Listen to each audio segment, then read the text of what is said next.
This is going to be a depressing one. Tequila, and where it is right now.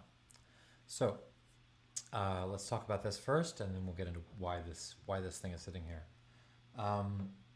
So, I bought this bottle last year because I heard it was an excellent tequila, and I'd always been looking to try it.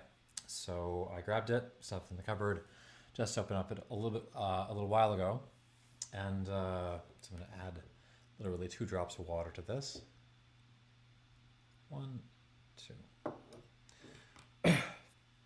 And after I opened up and had a little bit, my first reaction was to run back to the cupboard as quickly as possible to grab something else, roughly in the same category. And I hunted around and rummaged for something that might be fun. And I found this guy, this little Raicilla.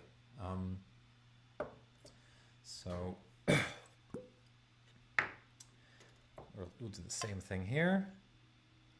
Put a little in the glass. Set it right back where it was. And add 2 drops of water. Now what I'm going to do with this, is put a Scotch tube top on top. This is from an old Gordon MacPhail. This is a trick I picked up from Ralphie. If you ever watched his videos. If you're watching this, you're likely to have seen some of his. If the nose on something tends to be a little shy, tends to be a little reticent, you can put one of these on top to give it a chance to concentrate for a little while. You can do this with any spirit, but if you try it with something really huge like a Lafroig or a Hamden or something, it'll blow your head off when you take the top off. So I find it's really necessary with things that just are aromatically challenged, as Vaynerchuk used to say. Siete Leguas. This is a Highland, Los Altos distillery. It's actually a pair of distilleries. I think this. What is the nom on this? Did I write it down? Nom 1120. It's actually 2 distilleries that are sort of right next to each other, and they combine production. These guys have a reputation for integrity. Patrón actually used to be distilled here. I think this is a very famous fact. And then when it got hot, and they wanted to make up production, cut costs, cut quality to meet production needs, these folks said no, we'd prefer to keep making decent tequila, and the Patrón folks moved on, and these folks kept on making decent distillate. That's integrity. That's why Patrón is behind every bar in the world, and this is not, but is beloved by the geeks. So what else to say about this? So this is an añejo. It's aged in various oaks for 24 months, 2 years, full 2 years. It is bottled at 40% alcohol. Now that is important because this is bottled at 41. We'll get to this in a second.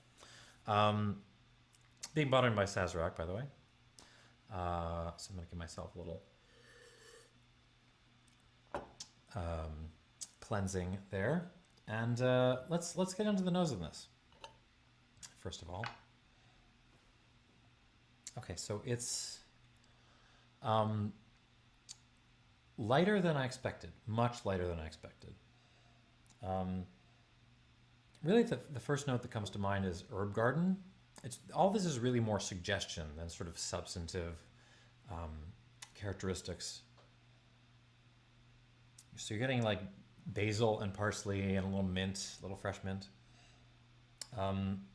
Agave syrup, obviously, but also like just kind of maybe some coconut shell in there. That's the extent of the oak influence, at least on the nose. Kind of an old dirt note, just like dusty dirt, that kind of thing. The just like field flowers, some lime zest. Actually, quite a bit of lime zest. Kind of suggestions of maybe ocean breeze, like pine tree, like a Christmas tree, maybe just little pine notes. A little like Carolina bright leaf tobacco, maybe. I mean, it's lovely. I can tell that there's depth and a breadth of character here. The problem is this is bottled at 40%, and you can, even on the nose, you can tell that things which are suggestions now used to be like, you know, a full blown cornucopia of flavor before. On the palate,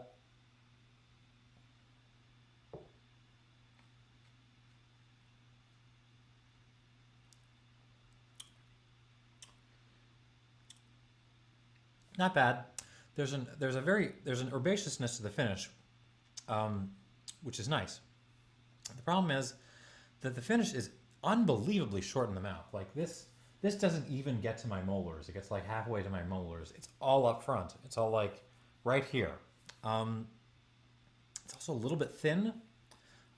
It's not being crippled by the strength in the way that Koval rye that I reviewed a few videos ago was. I'll try to put a link down there if I remember. But yeah, it's just.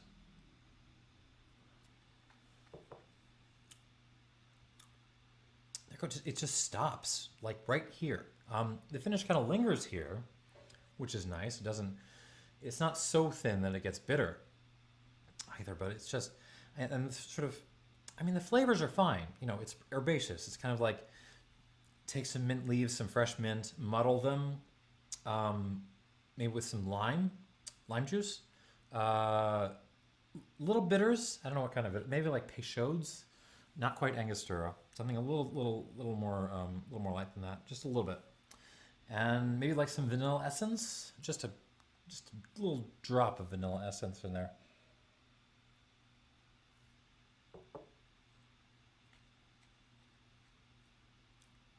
There's a kind of slightly earthy note, but it's also a little bit sweet. It's like baked beets. But if you maybe put some agave syrup on your baked beets, a little white pepper. There's some nice minerality in there. Hang on, let me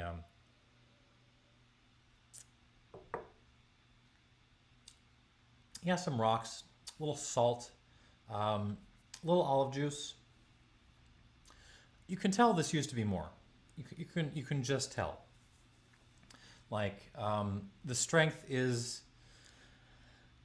It's just, you know, breaking this. I mean, it's still, you know, nice, but I would only give it 82 out of 100. If this was bottled at higher strength, not even, you know, really high strength, just, I mean, like a couple of %, this would be in the mid 80s. But for me right now, it's an 82. Not good, but it's not shit either. One more shot.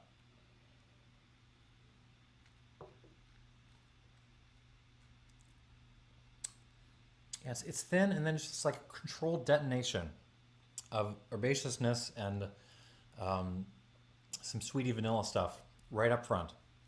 And that's kind of all it's doing. Again, it's suggestions of other things that used to be there, but it's just ghosts, you know? Like the strength has kind of taken those down. Now, it was that fact which reminds me, so my last encounter with a bunch of tequila was a high proof tasting I did a couple of months ago. I will definitely link that down below, because those are fantastic.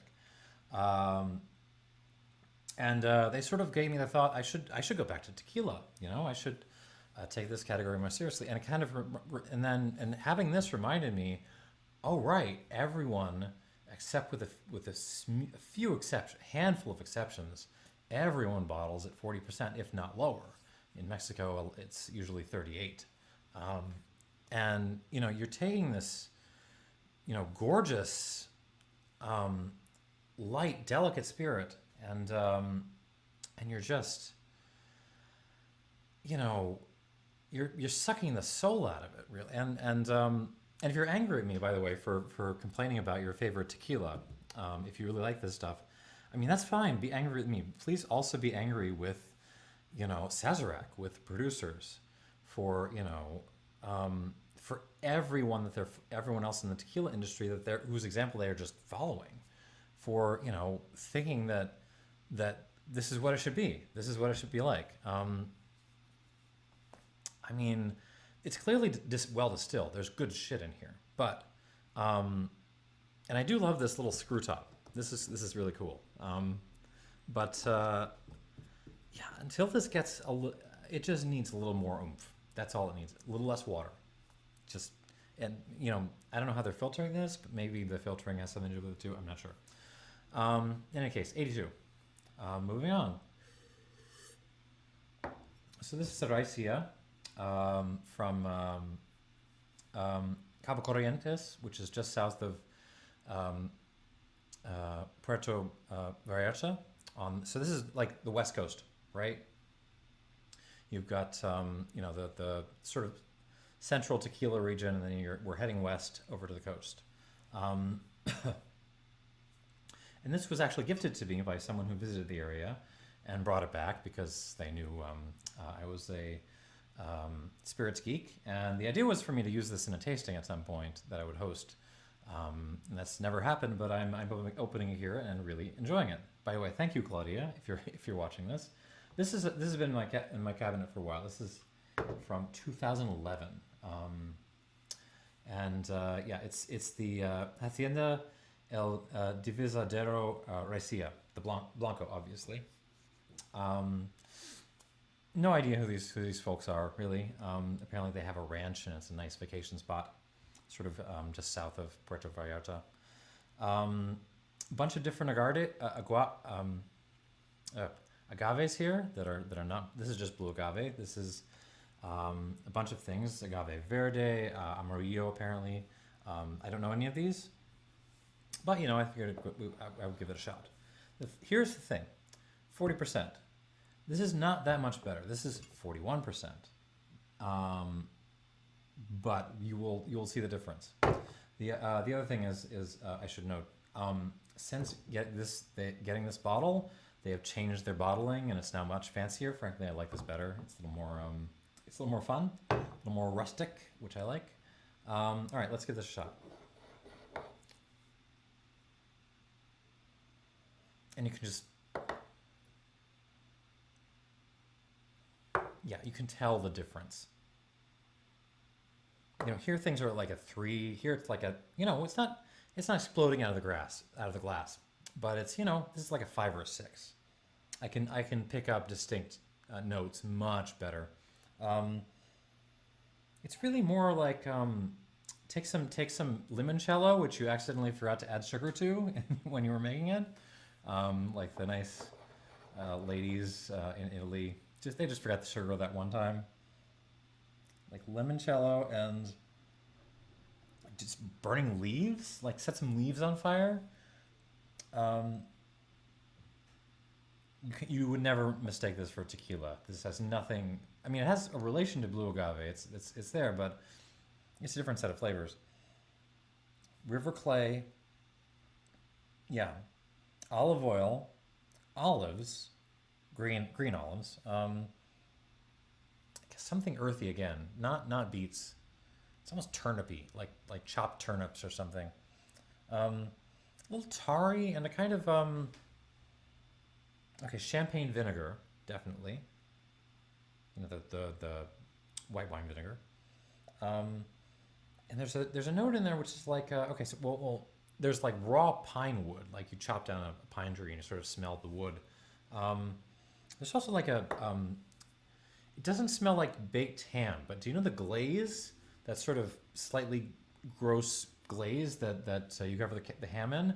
This smells like that. And I'm really enjoying it, actually. It's lovely. It's a refreshing nose. This is like something you would sip maybe over a big round chunk of ice on a hot summer day. Some citrus blossoms. Also, that same Carolina tobacco note is in this. Kind of more very citrusy. Kind of like a grapefruit eau de vie or something like that.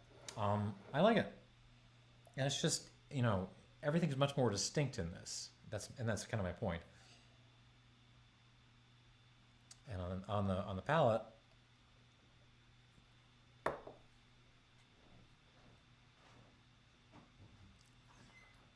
not that profound, um, but it does really fill up the mouth, right? Um, it's very oily. It's kind of got an olive oil thing actually. Quite nice. It's like a mix of like slightly toasted lemon peel and flowers, just lots of flowers. It's filling up my mouth with peel and flowers. A little brininess. It actually reminds me of like a aviation cocktail, like a good one. Aviation was one of those cocktails where you have to hit it straight on, or like it's just god awful and you can't drink it. But you're getting some gin and lemon and maraschino and what is it, creme de violette or something like that. Whatever's in there.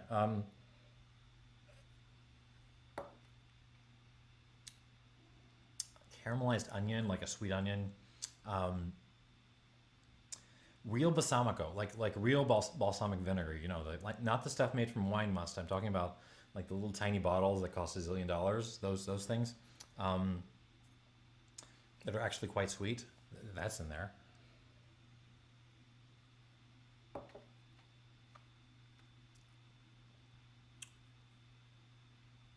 Very minerally too. There's some rocks and capstan pipe tobacco. Used to be the blue one, not the yellow one. Um, they used to be impossible to get in the U.S. Now they're being brought in by McBaron, and it's great. Um, Not profound. This is not a deep spirit, but everything's much more distinctive, and it's filling out my mouth, and I'm really enjoying that. This is an 83 points Raicilla. And that 1%, I think, is making like all the difference. I mean, by comparison,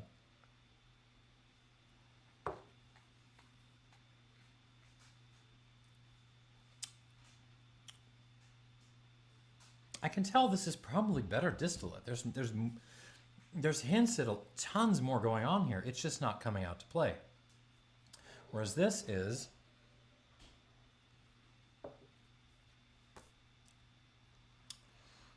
yeah, this is like the second string team, the B team, like knocking out the first or second rated seed in the you know, first round of a tournament or something. This is, this one shows up to play, and this one just doesn't. And that's kind of what I got. This is,